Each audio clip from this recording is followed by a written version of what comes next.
ഇപ്പൊ തന്നെ നല്ല ജോലിയുണ്ട്, ഇനി ഏത് ജോലിയാ? ഇനി ഒരു ജോലിയേ ഉള്ളൂ, അടുക്കള ജോലി. അല്ലാണ്ട് പിന്നെന്താ പറയുക? അപ്പൊ ഞാൻ ഈ പദപ്രയോഗങ്ങളെല്ലാം നടത്തുന്നത് ആ പോയിന്റ് ഒന്ന് ക്ലിയർ ആക്കാനാണ്.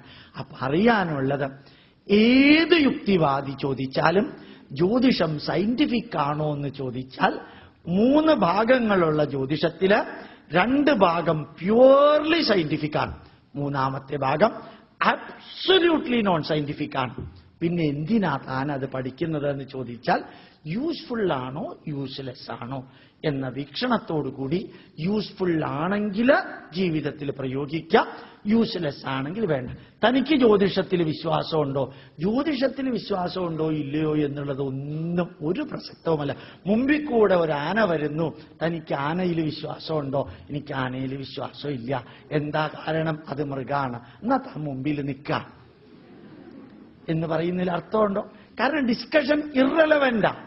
ആനയിൽ വിശ്വാസമുണ്ടോ വിശ്വാസം ഇല്ലയോ എന്നുള്ളതിലൊന്നും റിലവൻസ് ഇല്ല. അപ്പൊ എന്താണ്? യൂസ്ലെസ് ആണോ യൂസ്ഡ് ലെസ് ആണോ? ഇത് മാത്രമേ ഉള്ളൂ. യൂസ്ലെസ് ഉപയോഗിക്കണം നിർബന്ധമില്ല. ഞാൻ ജാതകമേ എഴുതുന്നില്ല എന്നുള്ളത് യുക്തിവാദത്തിന്റെയും നിരീശ്വരവാദത്തിന്റെയും തെളിവൊന്നുമല്ല. ഈ ജാതകത്തിലെ ഒരു വാക്ക് പോലും ഈശ്വരനും മതവുമായിട്ട് ബന്ധമില്ല. വീണ്ടും ഞാൻ ആവർത്തിക്കുന്നു, ഇന്ത്യയിൽ എങ്ങനെയാണോ ജ്യോതിഷം വളർന്നത് അതേപോലെ അമേരിക്കയിലും ജ്യോതിഷം വളർന്നിട്ടുണ്ട്. ഇന്ത്യയിൽ എങ്ങനെയാണോ ജ്യോതിഷം വളർന്നത്, ഇന്ത്യയിലെ ജ്യോതിഷത്തിന്റെ ഒന്നും എടുക്കാതെ അമേരിക്കയിൽ ജ്യോതിഷം വളർന്നിട്ടുണ്ട്. ഈ 2 സ്ഥലത്തെയും ജ്യോതിഷം ഒന്നും എടുക്കാതെ BC 500 മുതൽക്ക് ഗ്രീക്കിൽ ജ്യോതിഷമുണ്ട്, ജോർദാനിൽ ജ്യോതിഷമുണ്ട്. അതൊന്നും ഇന്ത്യയിലെ ജ്യോതിഷമല്ല. ഇത് തമ്മിൽ എന്തെങ്കിലും വ്യത്യാസമുണ്ടോ? വ്യത്യാസമുണ്ട്. അമേരിക്കൻ ജ്യോതിഷത്തിലെ നെപ്റ്റ്യൂണും പ്ലൂട്ടോയും ഗ്രഹങ്ങളാണ്, പ്ലാനറ്റുമാണ്, ഗ്രഹങ്ങളുമാണ്. ഇന്ത്യയിൽ നെപ്റ്റ്യൂണും പ്ലൂട്ടോയും ഇല്ല. രാഹുവും കേതുവും നെപ്റ്റ്യൂണും പ്ലൂട്ടോയുമാണോ? യാതൊരു ബന്ധവുമില്ല. രാഹുവും കേതുവും നെപ്റ്റ്യൂണും പ്ലൂട്ടോയുമായിട്ട്. അപ്പൊ നെപ്റ്റ്യൂണും പ്ലൂട്ടോയും ഇല്ലെങ്കിൽ ഇന്ത്യയിലെ ജാതകം ശരിയാണോ? ഇതൊന്നുമില്ലെങ്കിലും ഈ ജാതകം പ്രയോജനപ്രദമാക്കാൻ ആവശ്യമുള്ളവർക്ക് സാധിക്കും. കാരണം ഏതാണോ ഉള്ളത് അതിന്റെ അടിസ്ഥാനത്തിലാണ് ഇത് എഴുതിയിരിക്കുന്നത്. ചൊവ്വയ്ക്ക് എങ്ങനെയാണ് അത്രയും കാരകത്വം കൊടുത്തത്? ചിലപ്പോൾ നമ്മൾ കുട്ടികളെ പഠിപ്പിക്കാറുണ്ട്. A for apple, B for ball, C for cat. മലയാളികളായ സ്ഥിതിക്ക് ഇപ്പോ മലയാള അക്ഷരമൊക്കെ ഇംഗ്ലീഷ് ഉപയോഗിച്ചാണല്ലോ നമ്മൾ പഠിപ്പിക്കുക. അറിയാമല്ലോ ഇല്ലേ? 52 അക്ഷരമുള്ള മലയാളം പഠിപ്പിക്കാൻ 26 അക്ഷരമുള്ള ഇംഗ്ലീഷാണ് നമ്മൾ ഉപയോഗിക്കുക. അതുകൊണ്ടാണ് എങ്ങനെ വരിക? KA ക, KHA ഖ, GA ഗ, GHA ഘ, NGA ങ. എവിടെയാ NGA ങ എന്ന് പറഞ്ഞിരിക്കുന്നത്? അങ്ങനെ ഒരു അക്ഷരമേ ഇംഗ്ലീഷിലില്ല. പിന്നെ ഇങ്ങനെയാ ഇതെടുത്തിരിക്കുന്നത്? കിട്ടാവുന്നത് കോഴിക്കോട്, KOEZHI. EZHIക്ക് ആണെന്ന് ആരാ പറഞ്ഞ്? ഇംഗ്ലീഷുകാർ ഏതെങ്കിലും ഡിക്ഷണറിയിലുണ്ടോ? അത് ഒന്നുമില്ല. അപ്പൊ എന്താണ്?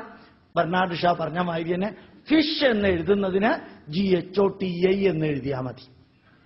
ഫിഷ് എന്ന് എഴുതുന്നതിന് GHOTI എന്ന് എഴുതിയാൽ മതി. കേട്ടവർക്കൊക്കെ അത്ഭുതം. ഫിഷിന് എങ്ങനെയാണോ ലാഫ്, LAUGH, GH എന്ന് പറഞ്ഞാൽ ഇഫ്, വിമൻ, WOMEN. അവിടെ O എന്തായി? Women, EI. അപ്പൊ GHO എന്തായി? ഫീ ആയി. നാഷണലിലെ TI എന്താണ്?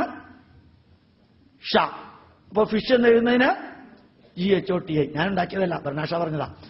അപ്പൊ യഥാർത്ഥത്തില് ആ അക്ഷരം ഉപയോഗിച്ച് നമ്മൾ A for ആപ്പിൾ പറയാറുണ്ടല്ലോ. A for ആപ്പിൾ ആരാ തീരുമാനിച്ച്? A for ആം ആക്കിക്കൂടെ? A for ആന്റ് ആക്കിക്കൂടെ? NT. നമ്മൾ ആട്രിബ്യൂട്ട് ചെയ്തു. A for ആപ്പിൾ എന്ന് പറഞ്ഞാൽ കുട്ടികൾക്ക് മനസ്സിലാവും. B for ball, C for കാറ്റ് എന്ന് വേണമെങ്കിൽ അറിയാം എന്ന് പറഞ്ഞു കൊടുത്തു. അതേപോലെ അത് വേണമെങ്കിൽ ഇവിടെ അങ്ങനെയല്ല. ഇവിടെ മനുഷ്യ ജീവിതവുമായി ബന്ധപ്പെട്ട സമഗ്ര കാര്യത്തെയും 12 രാശിയിൽ കൊണ്ടുവന്നു. സമഗ്രം.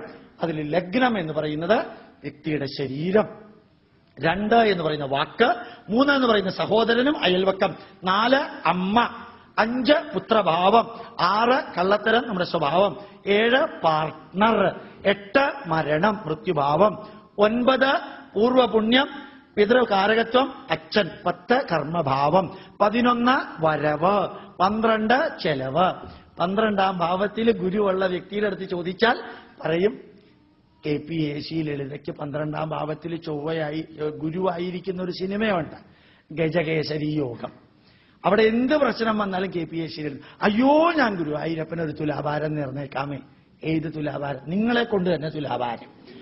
അപ്പൊ യഥാർത്ഥത്തില് അല്ലെങ്കിൽ ശയന പ്രദക്ഷിണ നിങ്ങൾ തന്നെ ശയന പ്രദക്ഷിണ. ഇപ്പൊ 12 ID എന്നാ ഇന്നസെന്റ് പറയണത്. 12 ശയന. ഇത് എളുപ്പമല്ലേ? പുഷ്പാഞ്ജലിക്ക് 5 രൂപ കൊടുത്താൽ മതി, അമ്പലം മുഴുവനും കിടന്നൂരില്ല എന്ന് പറഞ്ഞാൽ ഇവൾക്ക് അതെന്താ കുഴപ്പം? 12 ഗുരു ഉള്ളതാ. 12 ഗുരു ഉണ്ടെങ്കിൽ നല്ല കാര്യങ്ങൾ എന്ന് പറയുന്ന കാര്യങ്ങൾ നിരന്തരം ചെയ്തുകൊണ്ടിരിക്കും. 12 ശനി ഉണ്ടെങ്കിൽ 10 പൈസ അയാൾ ചെലവാക്കില്ല. 10 പൈസ ചെലവാക്കില്ല. അത് കാരണം അവിടെ ബ്ലോക്കാണ്. ചെലവാക്കുന്നതിനെ ബ്ലോക്ക് ചെയ്യുന്നു ശനി, ചെലവാക്കുന്നതിനെ സ്ട്രീം ലൈൻ ചെയ്യുന്നു ഗുരു. ചെലവാക്കുന്ന ചിലർ ലക്ഷൂറിയസ് വൈകുന്നേരമായ വെള്ളടിക്കാൻ തുടങ്ങി. എന്നിട്ട് 12 ശുക്രനുണ്ട്, അത് ലഗ്നത്തിലും ബാധിച്ചിട്ടുണ്ട്. ദൃഷ്ടി ലഗ്നത്തിലുണ്ട്, 12 അപ്പൊ ചിലർക്കാട്ടാം. അപ്പൊ ചിലരുടെ അപ്പൊ ഇതൊക്കെ നമുക്ക് മാറ്റാൻ പറ്റുമോ എന്ന് ചോദിച്ചാൽ നിരന്തരം ഓർമ്മപ്പെടുത്തുക. തനിക്ക് ഇനി വരാൻ പോകുന്ന ദശ അല്പം മോശമായിട്ടുള്ളതാണ്, ശ്രദ്ധിക്കണം. അതുകൊണ്ട് തനിക്കൊന്നും വരില്ല എന്നല്ല, ശ്രദ്ധിക്കണം. താൻ അമ്പലത്തിൽ പൂജ നടത്തിയത് കൊണ്ടൊന്നും ഇത് മാറില്ല. അപ്പൊ പിന്നെ ഒന്നും ചെയ്യണ്ടെന്നാണോ സാറ് പറയുന്നത്? അല്ല, ഈ പൂജ നടത്തുമ്പോൾ എന്താ നമ്മുടെ മനസ്സിൽ തോന്നുക എന്നറിയോ? നല്ല ഗട്ടറുള്ള റോഡ്, ഇവിടെ അതില്ല, നാട്ടിലുണ്ട്. അപ്പൊ യഥാർത്ഥത്തിൽ ഈ ഗട്ടറുള്ള റോട്ടില് സ്കൂട്ടർ ഓടിക്കുമ്പോൾ 4ാമത്തെ ഗിയറിലിട്ട് അടിച്ച് കലക്കി പോയി വിചാരിച്ചാൽ മതി, ചെയ്യണ്ട. എന്താ സംഭവിക്കുക? വീഴും. അതേ റോട്ടിൽ കൂടെ ഗട്ടർ ഉണ്ടെന്ന് അറിഞ്ഞുകൊണ്ട് 2ാമത്തെ ഗിയറിൽ വണ്ടി ഓടിച്ചു എന്ന് വിചാരിക്കുക, വീഴാനുള്ള സാധ്യത വളരെ കുറവാണ്. അപ്പൊ യഥാർത്ഥത്തിൽ കഷ്ടകാലമാണ്, നല്ല കാലമാണ് എന്നാരെങ്കിലും പറയുന്നത് നിങ്ങൾക്ക് കേട്ടാൽ എന്താ അതിന്റെ ഗുണം എന്ന് വെച്ചാൽ, ചില റിസ്കി കാര്യങ്ങൾ എടുക്കുമ്പോൾ ഒന്ന് ശ്രദ്ധിക്കുക, എടുത്ത് ചാടണ്ട. നല്ല കാലമാണെങ്കിൽ നല്ല കാലമാണെന്ന് അറിഞ്ഞിട്ടുണ്ട്. അപ്പോ ചില പുതിയ ബിസിനസ് തുടങ്ങണം, എക്സ്പാൻഷൻ വേണം, മറ്റുള്ളവരുമായിട്ട് പാർട്ട്ണർഷിപ്പ് വേണം. ഇതൊക്കെ ചിന്തിക്കണമെങ്കിൽ ഏത് കമ്പ്യൂട്ടർ എടുത്ത് വിശകലനം ചെയ്താലും നിങ്ങൾക്ക് കിട്ടില്ല. അപ്പൊ നല്ല കാലമാണ്, എക്സ്പാൻഷന് പറ്റുമെങ്കിൽ അത് നമുക്ക് വേണമെങ്കിൽ യൂസ്ഫുൾ ആക്കാം. Scientifically you cannot explain that. ഇപ്പൊ പ്രിക്കോഷനാണ്. 6, 8, 12 ഒരുമിച്ച് ചേർന്നിരിക്കുന്നു. കഴിയുന്നതും ട്രെയിനിൽ പോവാ, കാർ എടുക്കണ്ട. ആക്സിഡന്റ് ഉണ്ടാവും എന്നുള്ളത് ഉറപ്പ്.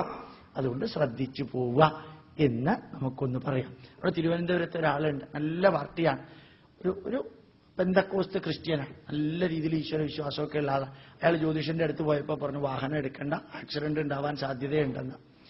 അപ്പൊ എനിക്കൊരു വലിയ വിശ്വാസമൊന്നുമില്ല. എന്നാലും വീട്ടിൽ ചെന്നപ്പോൾ ഭാര്യ പറഞ്ഞു എന്തായാലും വാഹനം എടുക്കണ്ടെന്ന് പറഞ്ഞിരിക്കുന്നില്ല, എടുക്കണ്ടാവും. അയാൾ 4 മണിക്ക് രാവിലെ നടക്കാൻ പോകും. അപ്പൊ കന്യാകുമാരിയിൽ നിന്ന് പാലും കൊണ്ടുവരുന്ന ഒരു വണ്ടി നടന്നുകൊണ്ട് പോകുന്ന ഇയാളെ കയറി ഒറ്റ ഇടിച്ചു. അപ്പൊ ഭാര്യ പറഞ്ഞു കണ്ടില്ലേ, വാഹനത്തിൽ ആക്സിഡന്റ് ഉണ്ടാവാൻ സാധ്യതയുണ്ടെന്ന് പറഞ്ഞത്. അപ്പൊ ഞാൻ വാഹനം എടുത്തില്ലല്ലോ. വാഹനം എടുത്തിട്ട് വേണമെന്നില്ല ആക്സിഡന്റ് ഉണ്ടാവാൻ.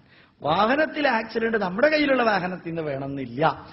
അത് രണ്ടും യോജിപ്പിച്ചുകൊണ്ട് പറഞ്ഞതല്ല, പലതരത്തിലുള്ള അനാലിറ്റിക്കൽ പ്രോബബിലിറ്റീസ് ഉണ്ടെന്ന് അറിയിക്കാൻ വേണ്ടി ഇങ്ങനെ പറഞ്ഞെന്ന് മാത്രമേ ഉള്ളൂ. ഇത് നമുക്ക് പ്രയോജനപ്പെടുത്തല് നമ്മുടെ തന്നെ വളർച്ചയ്ക്ക് പ്രയോജനപ്പെടുത്തണമെങ്കിൽ വെക്കാം. മക്കളുടെ വളർച്ചയ്ക്ക് നമുക്ക് തന്നെ മനസ്സിലായി വിചാരിക്കാം. ഭാര്യയുടെ 2ാം ഭാവത്തിൽ ചൊവ്വയുണ്ടെന്ന് ഗോപാലകൃഷ്ണൻ പറഞ്ഞതനുസരിച്ചിട്ട് ശരിയാണ്. ഇനി എന്താ ചെയ്യാൻ വഴി? വേറെ ഭാര്യയെ മാറ്റാനൊന്നും സാധ്യമല്ല. അപ്പൊ അവള് കുറേ നേരം ശബ്ദിച്ചു കഴിയുന്നത് വരെ മിണ്ടാണ്ടിരിക്കുക. അത് കഴിയുമ്പോൾ കുറച്ച് കഴിയുമ്പോൾ തന്നെ താനെ അവള് നിർത്തിക്കോളും. അത് കഴിഞ്ഞിട്ട് പറയാ എനിക്കറിയാം നീ നല്ല മനുഷ്യ, നല്ല സ്ത്രീയാണ്, നല്ല ഭാര്യയാണ്, നിനക്ക് 2ാം ഭാവത്തിൽ ചൊവ്വയുള്ളത് കൊണ്ട്